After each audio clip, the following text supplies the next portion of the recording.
Like I've said in the past, I am a massive appreciator of pre-release or unreleased video game content, whether that be screenshots, gameplay videos, beta recreation projects, or once in a blue moon, an entire leaked ROM. This stuff gets me really excited, and things like that have been happening surprisingly more often these days, and I am all here for it. But today's topic is one that I didn't even know about before. This tech demo was something that completely slipped under my radar until this morning. I was trying to walk off a really bad hangover, as it were, while working on a video, which is not this video, mind you, it's a completely different video. When I discovered that Forest of Illusion, a website that specializes in lost video game media, tweeted out that they got an unreleased tech demo for a game called Mario Kart XXL, which I assume stands for Extra Extra Luigi. Based on my cursory research, this is a game whose existence was known about for a while, but the ROM remained elusive for years until it was finally released to the internet for the world to see and play. Now, it's important to understand that this is not a beta version of Mario Kart Super Circuit. It has just about nothing at all to do with that game. This is a completely different thing. As per the website's description, the demo was created in 2004 by Denaris Entertainment Software and pitched to Nintendo of Europe, who apparently didn't much care for it at all because nothing ever came of it.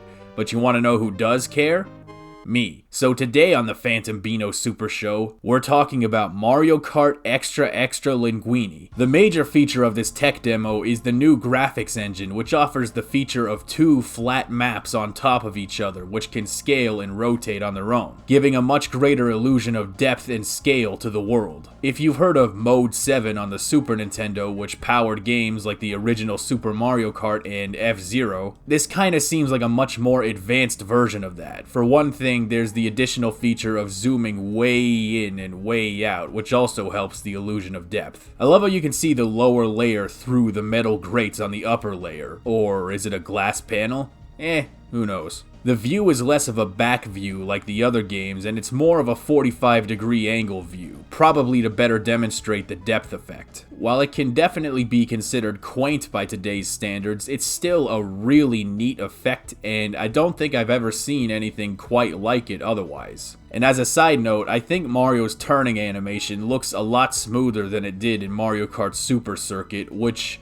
you may be naturally most inclined to compare it to. Of course, it's a lot easier to have more sprites loaded up when you don't have to render 7 other racers, or at least so I imagine. Naturally, since the tech demo is focused on the graphics, there is very little to talk about from the standpoint of gameplay. It only demonstrates the most basic components of Mario Kart, which is understandable because it was probably little more than proof of concept. You do have this cool title screen with the Mario Kart logo and the letters XXL, which were probably added with GIMP. We got Peach over there, and we got Donkey Kong, who looks like he's about to fall off and die. Yoshi's in the back, although you can't really see him too well. Mario's gameplay sprite doesn't look at all like he does in the title screen, which usually I wouldn't point out in something like this, but I just have to because he looks so goofy that you just gotta laugh. I mean, look at his eyes! There are no other racers on the track, so technically it isn't even really a race. It's more like a time trial, except you can't actually complete the laps either, so it's not even really that. There is no drifting, so it's basically just like driving a car to the grocery store in real life. There are coins on the ground, but they don't do anything since you can't collect them, so they're mostly there for show. There are also wall blocks, and they also do nothing. You can drive right through them. I think for me, though, the most fun part of the demo is just driving the car off of the edge of the world into the bottom layer. It is a really funny effect, like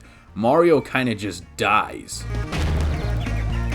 I also had a lot of fun just slowly driving around the entire track in reverse. I don't know why, but just the image of Mario slowly sliding backwards for 2 straight minutes and sometimes falling off a cliff and dying is just too good to ignore. I can definitely understand why Nintendo wasn't enthused about this, not because it's bad or anything. I mean, it really is just a tech demo, it's not supposed to be a masterpiece, but more so because the timing was just very unfortunate. Remember, this was created and presented to Nintendo in the year 2004. Now, can any of you Nintendo historians tell me what Nintendo was doing that year?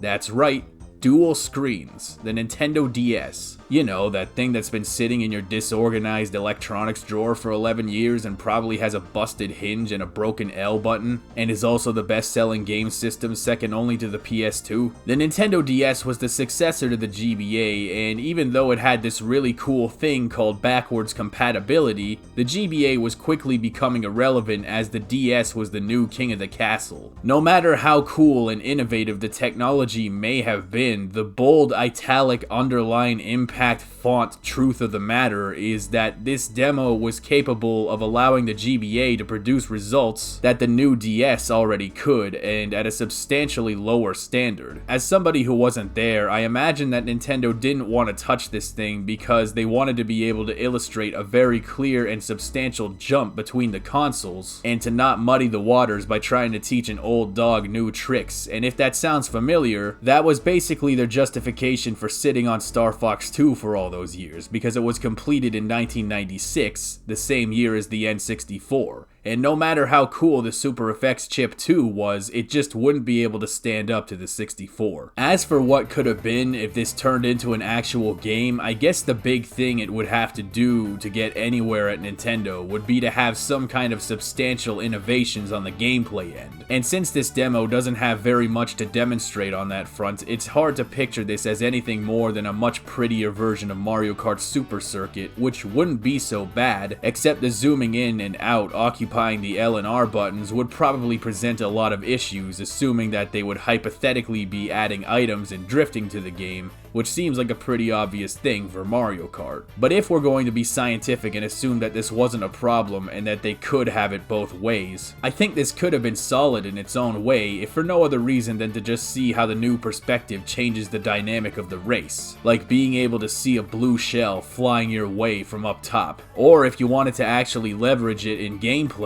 you could have some weapon that flies under the top layer and swoops back over to kill you, or something like that. That's the thing about new graphics technology. You know, when we talk about graphical innovations today, it's usually about how do we make the game look more pretty and more realistic, and it's nice, but it won't make or break the gameplay if it isn't nice. In the old days, it wasn't just a simple matter of allowing a game to look more realistic and pretty, because in some ways, graphical advancements fundamentally changed the scope of what the gameplay was capable of. Like for instance, now that we had wide open sprawling 3D environments, you could snipe people from 300 light years away. And that would be the big thing with this game, figuring out gameplay features that would take direct and deliberate advantage of the graphical features. We'll never know how this game would have looked as a full game, but it's fun to imagine what it could have been like, and as usual, it's a privilege to be able to even play this. It's such a rare thing to have happen that it's kind of a big deal whenever it does. So if you're looking to play this for yourself, the Forest of Illusion site has a download link, and I strongly recommend following them on Twitter if unreleased game stuff interests you like it does me.